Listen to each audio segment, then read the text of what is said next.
Chapter 5. What big ears you have! Lucas sat shivering in the bushes, staring at his feet. After checking to make sure the coast was clear, Beck gave him a gentle tug on his sweater.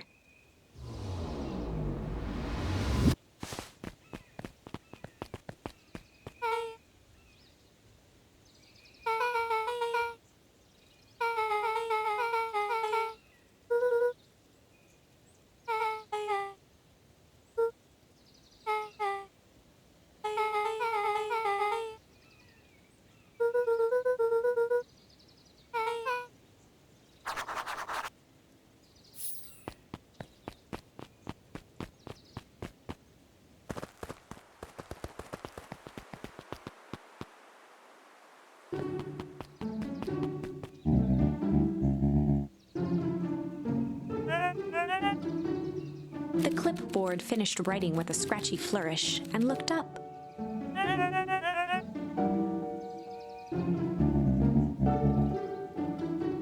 Mr. Nuncreed, arms crossed over his paunch, gave an exhausted sigh.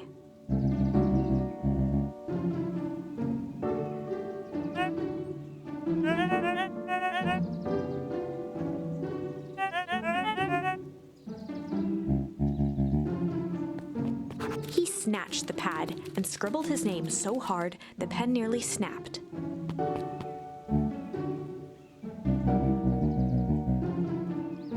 The clipboards looked at each other for a moment, almost pondering the possibility, then broke into laughter as they walked away.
Rollo waggled his head with pride.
Luca sucked in a long breath.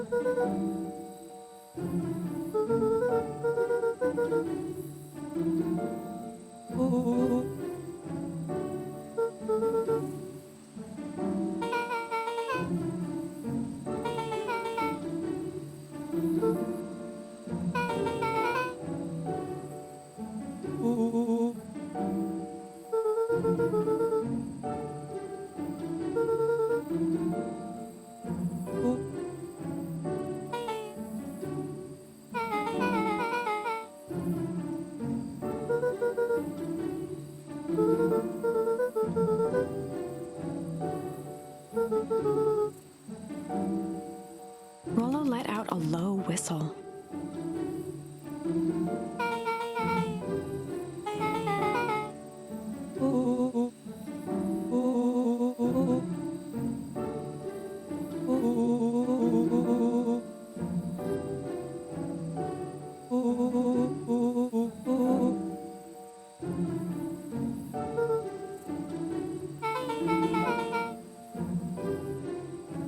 Rollo and Luca shot back a look.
Luca gazed out the window.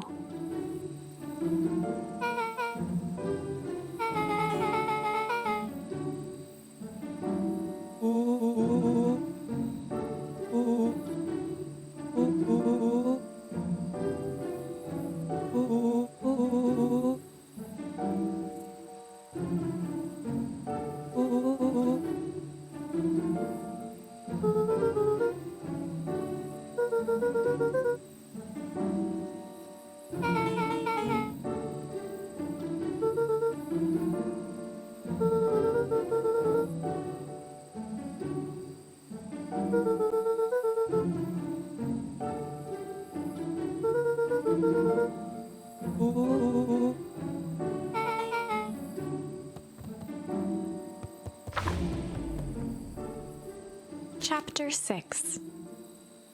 Secret Lair. Summer forged ahead, but the nights only seemed to grow colder. Luca walked home slowly under the pale starlight, cautious to avoid any more surprises lurking in the shadows. Reaching home, he slipped quietly into bed, half dreading what they might discover the next day.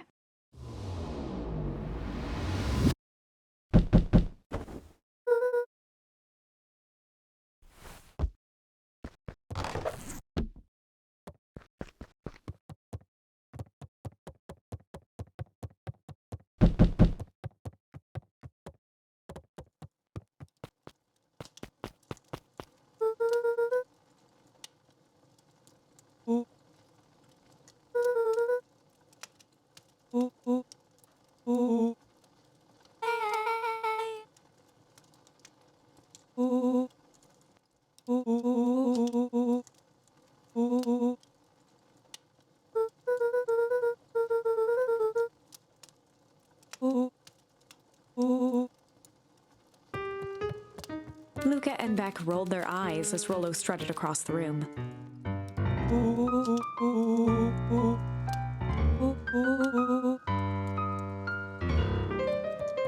Rollo flung open the cabinet with confidence. He coughed as a veil of dust hit his face.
A look of realization crept onto Luca's face.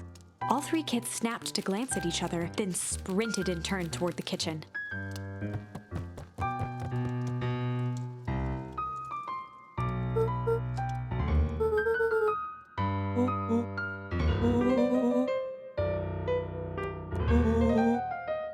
Before he could finish, Luca scrambled up Rollo's back.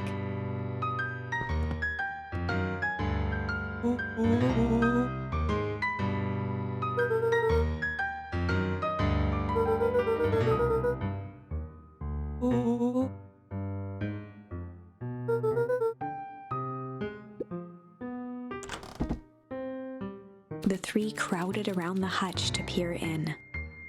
With the glass doors opened, a perfect porcelain display gleamed in front of them. Their eyes searched for anything amiss, but the only distinct feature was its impeccability.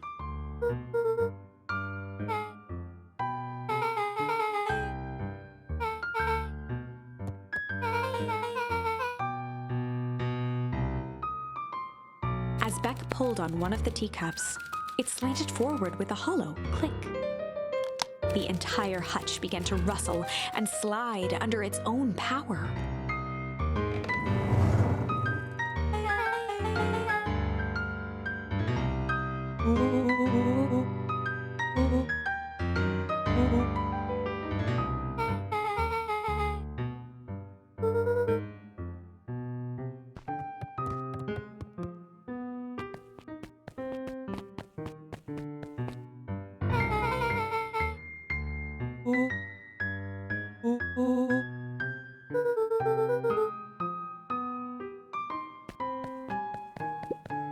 Luca jostled each cabinet drawer in turn. Only one was unlocked. He fingered through the filing cabinet, pausing at a bulging folder labeled Walter. For a long moment, he just stared at it.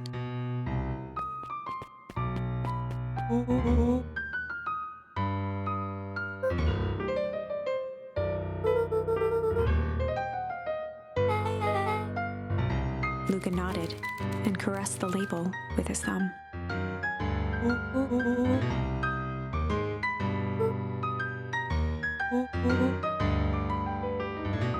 Rollo swiped the folder from the drawer and began leafing through the pages. He whistled to himself, barely looking at the text.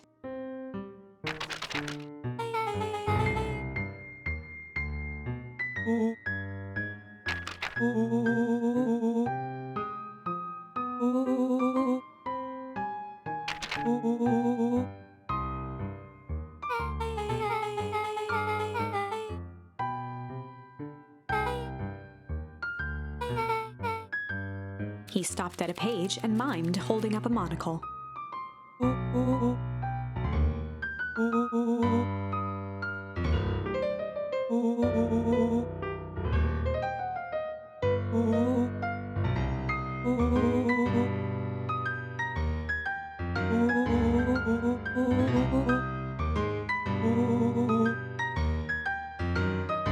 Rollo looked up with heightened surprise.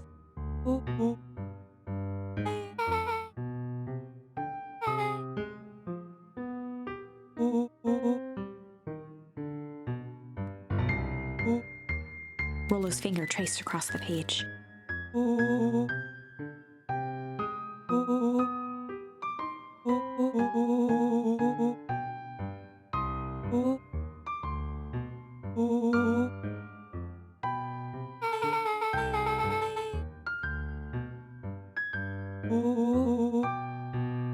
Rollo scanned through several more pages.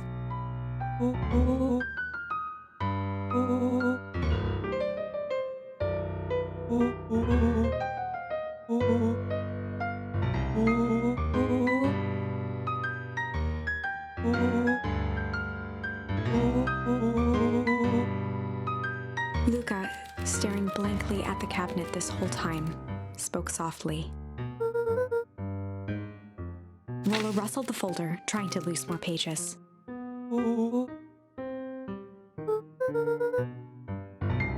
Luca frantically shoved the remaining cabinet folders, trying to find another labeled Walter.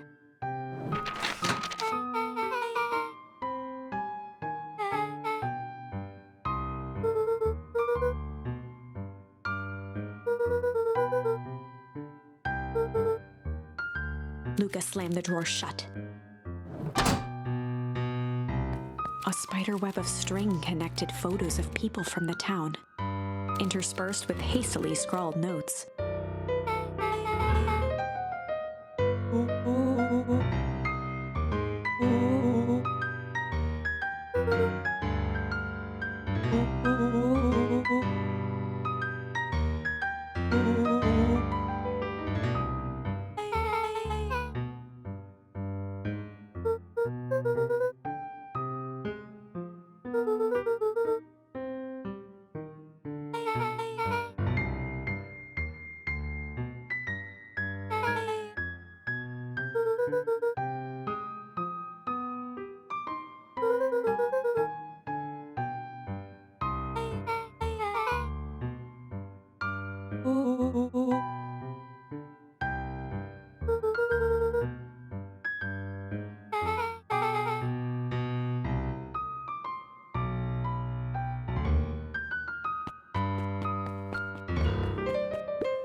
Rollo casually spun open a lid and dipped his finger in the jam.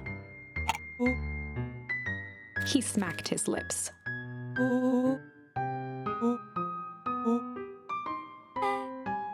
Rollo Rollo plunged his hand in the jar, fishing out a soggy slip of paper. Rollo offered the slimy note to Luca and licked his fingers clean.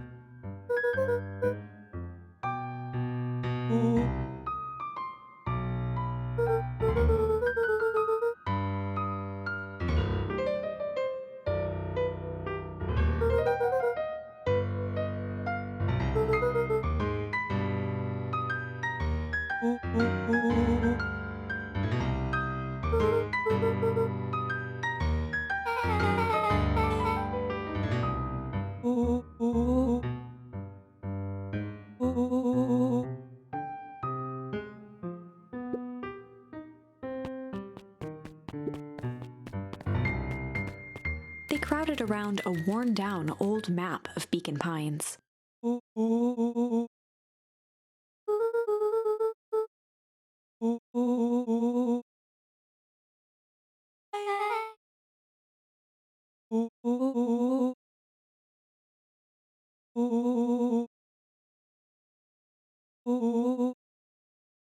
Rollo carefully traced the path with his finger. He jabbed down at the end point.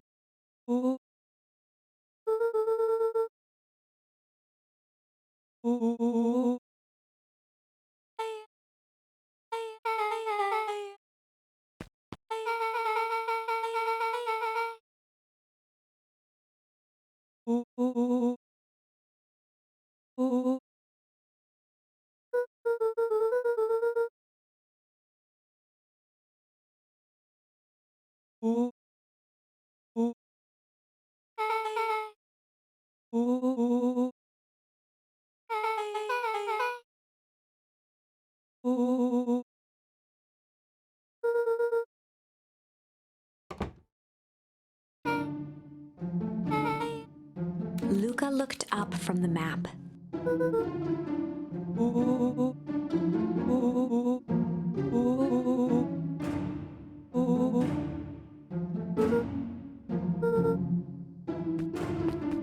Beck flicked off the light, and they became statues in the dark. Overhead, creaking floorboards bent under slow, deliberate steps. The kids looked up, the tilt of their necks following each footfall.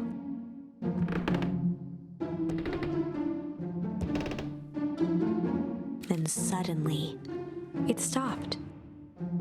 Without realizing, they'd been holding their breath. All three exhaled shakily and glanced at each other. A muffled male voice broke the silence. A final few footsteps reached the entrance above them, and the voice now echoed down the stairs. The three kids shuffled to the corners without a peep. As he began to descend the stairs, the man's voice punctuated every new step. Thump.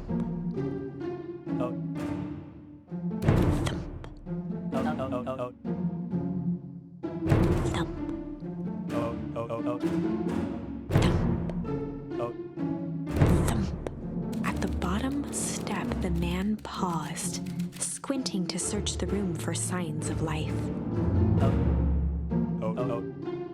Rollo shifted suddenly. Luca gave him an intense, chastising look and whispered through clenched teeth.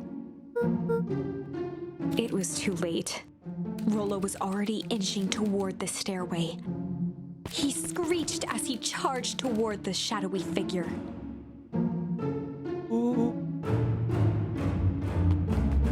With all his weight, Rollo tackled the man to the ground.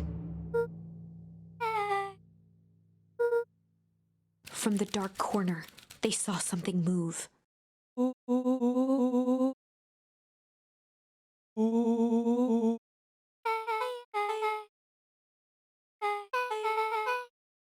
Luca scrambled to the hunched figure on the ground. Pressing his fingers to the man's neck, he sighed with relief. As Beck flicked back on the light, Luca and Rollo both gasped in stereo.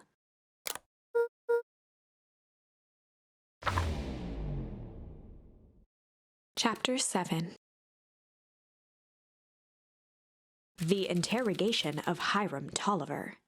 Still unconscious, Mr. Tolliver slumped heavily in a shoddy old chair. His hands were bound with rope, his feet tied with some loose string. The kids huddled in a circle, discussing their plan. One thing was certain, they couldn't just let Mr. Tolliver go.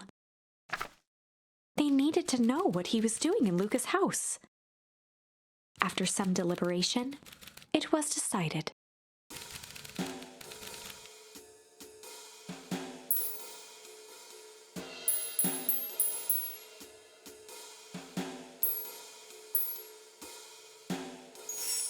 They'd run the classic good cop, hard cop interrogation. Rollo brandished a steely gaze. I've got this. Read about it 100 times.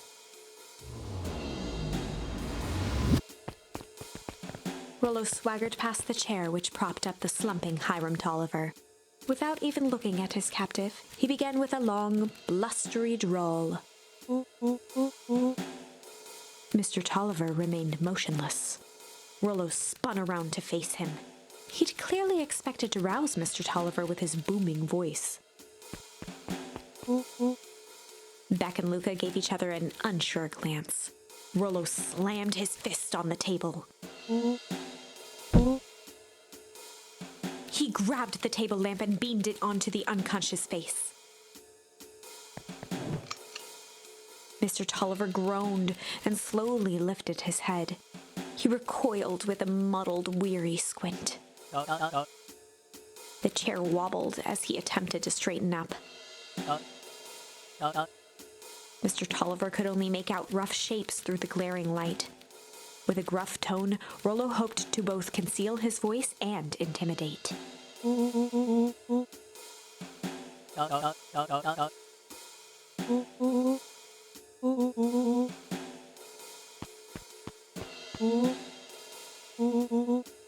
The doubtful expression on Beck and Luca's faces transformed into awe.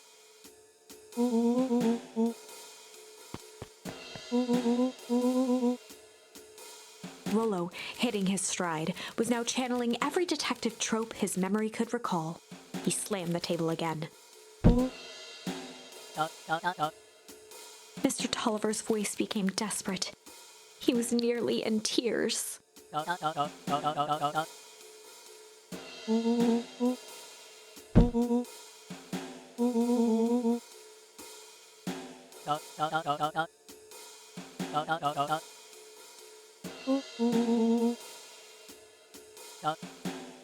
Mr. Tolliver was in a daze, now more confused than ever.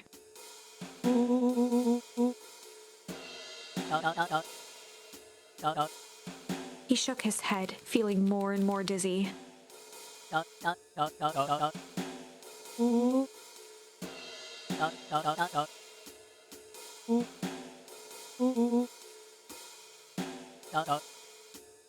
His voice faded to a whisper.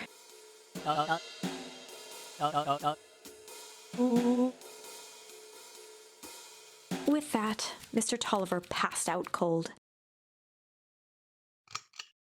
Rollo swung around with a repentant grimace.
Chapter 8. 6 feet under, 3 towns over. The kids spent the rest of the afternoon combing through dusty piles of old county records, desperately searching for anything that could help them make sense of Mr. Tolliver's cryptic utterance. Luca tried to shake the thought of Gran's basement, but his focus wavered. Explosives, messages hidden in jam, dossiers on various town figures, and a corkboard threaded with photos. Gran was the only family he had left. He still couldn't bring himself to believe the worst. But the old map with the symbol of explosives in town square made that difficult. As the sun began to set, the kids were no closer to the truth.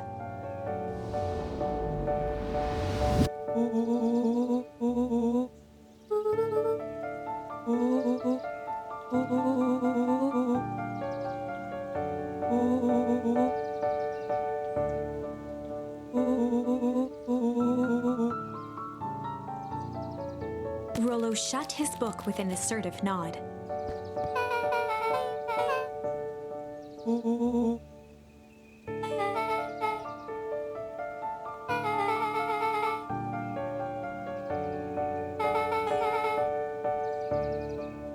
Rollo muttered under his breath.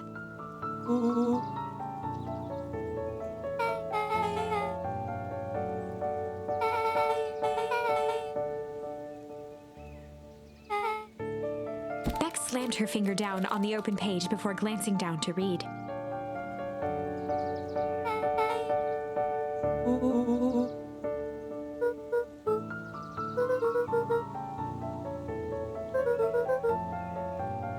Something tickled the back of Luca's mind.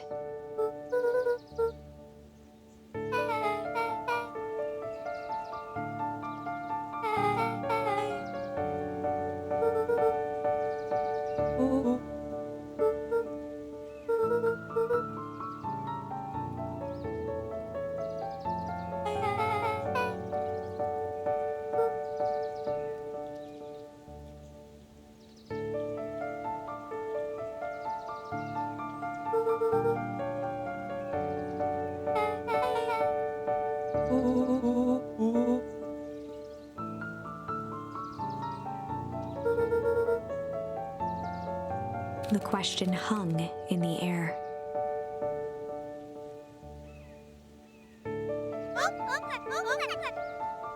Beck rubbed her eyes.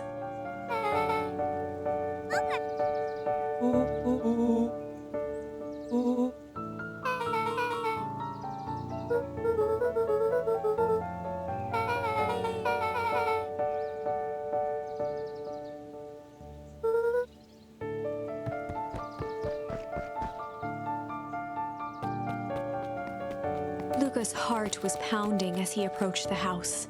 If he was lucky, Gran, or whoever it was, hadn't gotten back yet. And of course, there was Mr. Tolliver tied up and unconscious in the basement. Dealing with him would be the first order of business. Luca shook out his arms to calm his nerves before entering.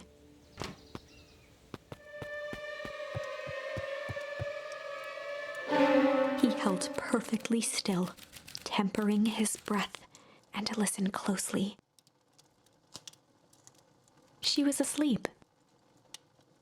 His only hope was that she hadn't found Mr. Tolliver before dozing off.